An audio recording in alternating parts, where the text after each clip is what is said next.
샬롬 류선성의 구속사 천국열차 유도수 목사님의 신구약 성경 파노라마를 낭독하는 시간입니다. 지금은 마가복음 파노라마 11장입니다. 찬송하리로다 주의 이름으로 오시는 이여.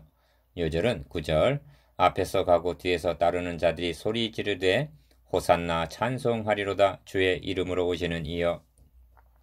11장의 중심점은 찬송하리로다 주의 이름으로 오시는 이여에 있습니다. 그가 누군가 고대하던 메시아 그리스도이십니다. 그동안은 서기관 바리새인들이 예루살렘에서 내려와 3장 22절, 7장 1절 시험을 하였으나 이제는 주님께서 예루살렘 성으로 입성을 하시는 것입니다. 이는 보통 입성이 아니라 스가랴 선지자가 예언한 왕의 입성입니다. 스가랴 9장 9절. 그래서 요한복음에서는 호산나 찬송하리로다 주의 이름으로 오시는 이 곧 이스라엘의 왕이여 하는 것입니다. 요한복음 12장 13절. 도표를 보시면 찬송하리로다 주의 이름으로 오시는 이여를 중심으로 1. 나귀 새끼에 매여 있는 것을 보리니 끌고 오너라 하십니다. 2. 나귀 새끼를 타고 입성하시니 호산나 찬송하리로다 주의 이름으로 오시는 이여 하고 환영을 합니다. 3. 저주하신 잎만 무성한 무화과나무가 4. 뿌리까지 말랐나이다 하니 5. 기도하고 구한 것은 받은 줄로 믿으라 하십니다. 6. 성전 안에서 매매하는 자들을 쫓아내시며 7. 강도의 구려를 만들었도다 하고 책망하십니다. 8. 무슨 권세로 이런 일을 하느냐 하는 제사장 서기관들에게 9. 요한의 권세가 하늘로서냐 사람에게서로냐 하고 반격을 하십니다. 이 일련의 사건들이 어떤 의미가 있는가 이를 세 단원으로 나누어 상고하겠습니다. 첫째 단원 1절에서 11절 나귀 타고 입성하시는 왕. 둘째 단원 12절에서 14절 20절에서 26절 뿌리까지 말라버린 무화과 나무. 셋째 단원 15절에서 19절 27절에서 33절 너희는 강도의 구려를 만들었도다. 주제 찬송하리로다 주의 이름으로 오시는 이여. 기억 주님께서 나귀 새끼를 타고 입성하신 것은 즉흥적인 일이 아니라 선지자 스가랴 예언의 성취였던 것입니다. 스가랴는 이사야 다음으로 메시아 예언을 많이 한 선지자인데 그는 예언하기를 시온에 따라 크게 기뻐할지어다. 예루살렘아 따라 즐거이 부를지어다. 보라 너의 왕이 너에게 임하나니 그는 공의로우며 구원을 베풀며 겸손하여서 나귀를 타니 나귀의 작은 것 곧 나귀 새끼이니라 하고 예언했습니다. 스가랴 9장 9절. 니은 개선 장군은 백마를 타고 입성을 합니다. 그렇다면 나귀 새끼를 타고 입성하시는 왕은 어떤 의미가 있는가? 그리스도는 정치적인 왕이 아니라 겸손한 평화의 왕으로 입성을 하시는 것입니다. 디귿 우리는 한 걸음 더 나아가야만 합니다. 왜냐하면 나귀를 타고 입성하시는 주님께서 이 세상 임금이 쫓겨나리라 하고 요한복음 12장 14절 31절 선언하셨기 때문입니다. 그러니까 예루살렘 성은 주인 없는 성이 아니라 이 세상 임금의 요한복음 12장 31절 16장 11절 그 임금의 지배하에 있다는 것이 됩니다. 그런데 또 다른 왕 15장 2절 즉 내 종 다윗이 그들의 왕이 되리니 에스겔 37장 24절 라고 한 영적 다윗 왕이 입성을 한다는 것은 마치 다윗이 나타나 골리앗과 대결을 하듯 이 세상 임금과 결전의 날이 이르렀음을 의미합니다. 리을 이 세상 임금은 그리스도를 십자가에 못을 박아 죽이고는 승리한 줄로 여겼으나 3일 만에 사망 권세를 이기시고 부활하심으로 승리하신 것입니다. 이것이 감추었던 하나님의 비밀인데 고린도전서 2장 7절 여자의 후손은 너의 머리를 상하게 할 것이라 하신 창세기 3장 15절의 원복음의 성취였던 것입니다. 그래서 찬송하리로다 주의 이름으로 오시는 이라 하는 것입니다. 첫째 단원 1절에서 11절 나귀 타고 입성하시는 왕. 1. 저희가 예루살렘에 가까이 와서 감난산 벳바게와 베다니에 이르렀을 때 예수께서 제자 중 둘을 보내시며 이르시되 너희 맞은편 마을로 가라. 그리로 들어가면 곧 아직 아무 사람도 타보지 않은 나귀 새끼에 매여 있는 것을 보리니 풀어 끌고 오너라. 1절에서 2절 기억 만일 누가 너에게 왜 이리 하느냐 묻거든 주가 쓰시겠다 하라. 그리하면 즉시 이리로 보내리라 하시니. 3절 니은 제자들이 가서 본즉 나귀 새끼가 문 앞거리에 매여 있는지라. 그것을 보니 거기 섰는 사람 중 어떤 이들이 가로되 나귀 새끼를 풀어 무엇 하려느냐 하매 제자들이 예수의 이르신 대로 말한데 이에 허락하는지라. 4절에서 6절 이 나귀 새끼를 예수께로 끌고 와서 자기들의 겉옷을 그 위에 걸쳐두매 예수께서 타시니. 7절 기어 많은 사람은 자기 겉옷과 다른 이들은 밭에서 뺀 나무 가지를 길에 펴며 앞에서 가고 뒤에서 따르는 자들이 소리 지르되 호산나 찬송하리로다. 주의 이름으로 오시는 이여 찬송하리로다. 오는 우리 조상 다윗의 나라여 이는 우리 조상 다윗의 나라여 가장 높은 곳에서 호산나 하더라 합니다. 8절에서 10절 니은 호산나란 시편 118편 25절에서 26절까지의 근거한 것으로 여호와여 구하옵나니 이제 구원하소서의 의미로 이는 메시아에게 바치는 찬양이었던 것입니다.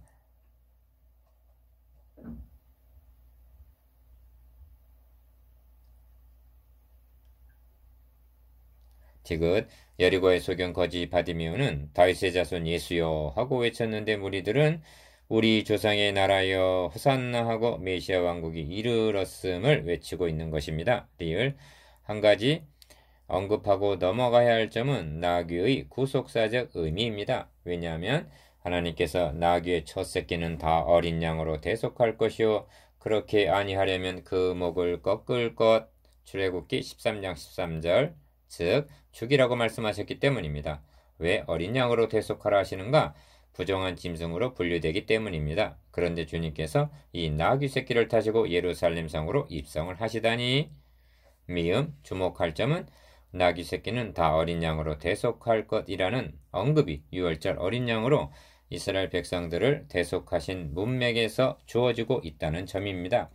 그렇다면 이 나귀 새끼는 바로 우리들의 상징이라는 말씀으로 다가오게 되는 것입니다. 비유 예수께서 예루살렘에 이르러 성전에 들어가사 모든 것을 둘러보시고 때가 이미 저물매 12제자를 데리시고 베다니에 나가시다. 11절 이를 요즘 말로 표현을 한다면 탐색전이라 할 것입니다. 이날은 안식일 다음 날로 종려주일이라 부르는데 즉 고난주간의 시작인 것입니다. 모든 복음서들은 고난의 한 주간에 집중하고 있습니다. 이날에 우리의 구원이 성취가 되었기 때문입니다. 둘째 단원 12절에서 14절, 20절에서 26절 뿌리까지 말라버린 무화과 나무. 3. 이튿날 저희가 베다니에서 나왔을 때 예수께서 시장하신지라 멀리서 잎사귀 있는 한 무화과 나무를 보시고 혹 그 나무에 무엇이 있을까 하여 가셨더니 가서 본즉 잎사귀 외에 아무것도 없더라. 이는 무화과의 때가 아님이라. 12절에서 13절 기어 주님은 저반을 드시지 못했음이 분명합니다. 그래서 시장하셔서 열매를 찾으신 것입니다. 그런데 무화과의 때가 아니라 하는 것은 수확기가 아니라는 뜻이지 열매가 없는 때라는 말이 아닙니다. 그 무화과 나무는 아예 열매를 맺지 않았던 것입니다. 네은 예수께서 나무에게 일러 가라 하사되 이제부터 영원토록 사람이 너에게 열매를 따먹지 못하리라 하시니 제자들이 이를 듣더라 합니다. 14절 어찌하여 주님은 열매 없는 무화과 나무를 저주하셨는가? 이는 나무에게 화풀이를 하는 것이 아닙니다. 말씀하시려는 바를 행위를 통해서 나타내는 것이기에 행위 계시라고 말하는데 에스겔서에 풍부합니다. 디귿 여기서 열매 없는 무화과 나무는 이스라엘을 상징합니다. 이 점을 다음 장에서 보게 될 것입니다. 그러므로 이 행위 계시는 주님이 비유로 말씀하신 한 사람이 포도원에 무화과 나무를 심은 것이 있더니 와서 열매를 구하였으나 얻지 못한지라 가원지기에게 이르되 내가 3년을 와서 이 무화과 나무에 실과를 구하되 얻지 못하니 찍어 버리라. 어찌 땅만 버리느냐 한 말씀과 누가복음 13장 6절 당시의 종교 지도자들을 향해서 내가 너희에게 이르노니 하나님의 나라를 너희는 빼앗기고 그 나라에 열매 맺는 백성이 받으리라 한 마태복음 21장 43절의 말씀과 함께 생각해야 하면 그 의미를 깨달을 수가 있습니다. 4. 저희가 아침에 지나갈 때 무화과 나무가 뿌리로부터 마른 것을 보고 20절 기어 베드로가 생각이 나서 여짜오되 라비어 보소서 저주하신 무화과 나무가 말랐나이다 합니다. 21절 니은 예수께서 대답하여 저에게 이르시되 하나님을 믿으라 내가 진실로 너에게 이르노니 누구든지 이 산더러 들려 바다에 던지우라 하며 그 말하는 것이 이를 줄 믿고 마음에 의심치 아니하면 그대로 되리라. 22절에서 23절 5.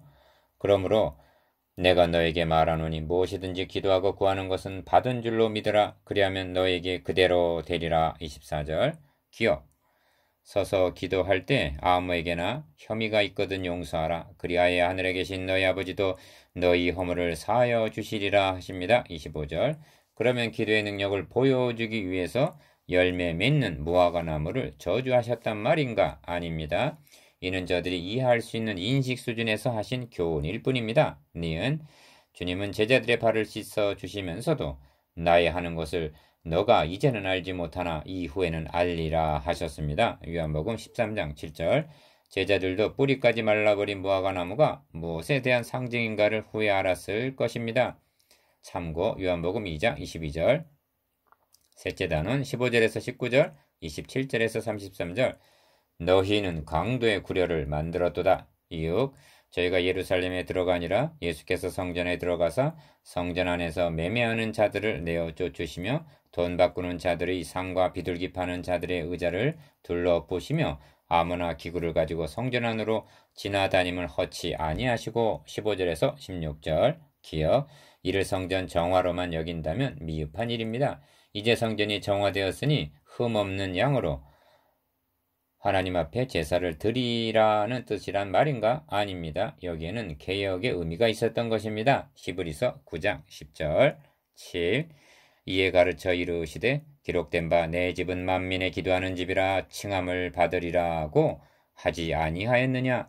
너희는 강도의 구려를 만들었도다 하심에 17절 기억 주님께서 강도의 구려를 만들었도다 한 말씀은 성전 안에서 돈을 바꾸는 일, 비둘기 파는 일만을 가리켜서 하신 말씀이 아닙니다. 당시의 대제사장, 서기관, 장로들이 성전을 돈을 벌기 위한 상점처럼 만들었다는 것은 근본적으로 하나님과의 관계가 잘못되었다. 다시 말하면 알맹이인 메시아 언약은 보수하지 않고 형식만 지키고 있었다는 것을 말해줍니다. 니은 강도의 구렬과 만민의 기도하는 집이라 기록되었다 하신 것은 이사야서와 예레미야서의 인용인데 먼저 예레미야서에서는 하나님의 성전을 도적의 구렬로 만들었도다고 책망을 하십니다. 하나님은 예레미야 선지자에게 성전 문 앞에 서서 너희는 이것이 여호와의 전이라 여호와의 전이라 여호와의 전이라 하는 거짓말을 믿지 말라 하고 외치라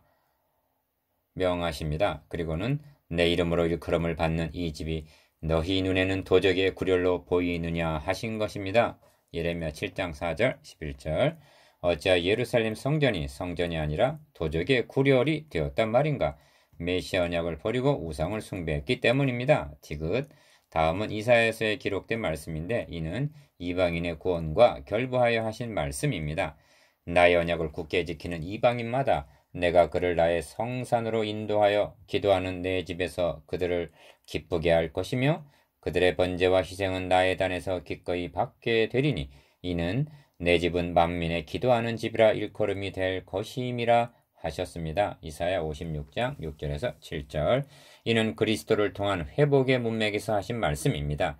천하 만민이 구원 얻어 하나님을 섬기게 되니 만민의 기도하는 집인 것입니다. 리을 구약의 성막 성전은 임마누엘에 대한 모형으로 주어진 것입니다. 이런 구속사의 넓은 문맥으로 볼 때 주님께서 내어 쫓으시며 둘러 엎으셨다는 것은 15절 그림자가 실체로 개혁이 되고 있다는 의미임을 인식해야만 합니다. 14장에서는 유월절이 성찬으로 개혁되는 것을 보게 될 것입니다. 미음 그러면 예루살렘 성전이 언제부터 강도의 구렬이 되었단 말인가? 이 점을 구약의 마지막 책 말라기서에서 볼 수가 있습니다. 너희가 눈먼 희생으로 드리는 것이 어찌 악하지 아니하며 저는 것 병든 것으로 드리는 것이 어찌 악하지 아니하냐? 이제 그것을 너희 총독에게 드려보라. 그가 너를 기뻐하겠느냐? 너를 간합하겠느냐? 너희 중에 성전문을 닫을 자가 있었으면 좋겠도다. 내가 너희를 기뻐하지 아니하면 너희 손으로 드리는 것을 받지도 아니하리라 하십니다. 말라기 1장 8절에서 10절. 그런 후에 광야 외치는 자의 소리가 들려오기까지 약 400년 동안 침묵의 기간이 흘렀던 것입니다. 비읍 성전문을 닫을 자가 있었으면 좋겠도다 하신 말씀에 이어서 해 뜨는 곳에서부터 해 지는 곳까지의 이방 민족 중에서 내 이름이 크게 될 것이라 하십니다. 말라기서 1장 11절. 열매 없는 무화과 나무는 말라버리고 열매 맺는 백성이 받으리라 하시는 혁명이 일어나고 있는 것입니다. 시옷. 대제사장들과 서기관들이 듣고 예수를 어떻게 멸할까 하고 꾀하니 이는 무리가 다 그의 교훈을 기이 여김으로 그를 두려워함이러라. 매양 저물매 저희가 성 밖으로 나가더라. 18절에서 19절. 8. 저희가 다시 예루살렘에 들어가니라. 예수께서 성전에서 걸어 다니실 때 대제사장들과 서기관들과 장로들이 나와 27절. 기어 가로되 무슨 권세로 이런 일을 하느뇨? 누가 이런 일할 이 권세를 주었느뇨? 하고 28절 문책을 합니다. 즉 사내들인 공회에서 준 적이 없다는 뜻입니다. 이 일은 잡히시기 이틀 전인 화요일에 일어난 일입니다. 니은 예수께서 가라사대 나도 한 말을 너희에게 물으리니 대답하라. 그리하면 나도 무슨 권세로 이런 일을 하는지 이르리라. 요한의 세례가 하늘로서냐 사람에게로서냐 내게 대답하라. 29절에서 30절. 디귿 저희가 서로 의논하여 가로되 만일 하늘로서라 하면 어찌하여 저를 믿지 아니하였느냐 할 것이니 그러면 사람에게로서라 할까 하였으나 모든 사람이 요한을 참 선지자로 여김으로 저희가 백성을 무서워하는지라. 이에 예수께 대답하여 가로되 우리가 알지 못하노라 하니 31절에서 33절 상반절. 리을 예수께서 가라사대 나도 무슨 권세로 이런 일을 하는지 너에게 이르지 아니하리라 하시니라. 33절.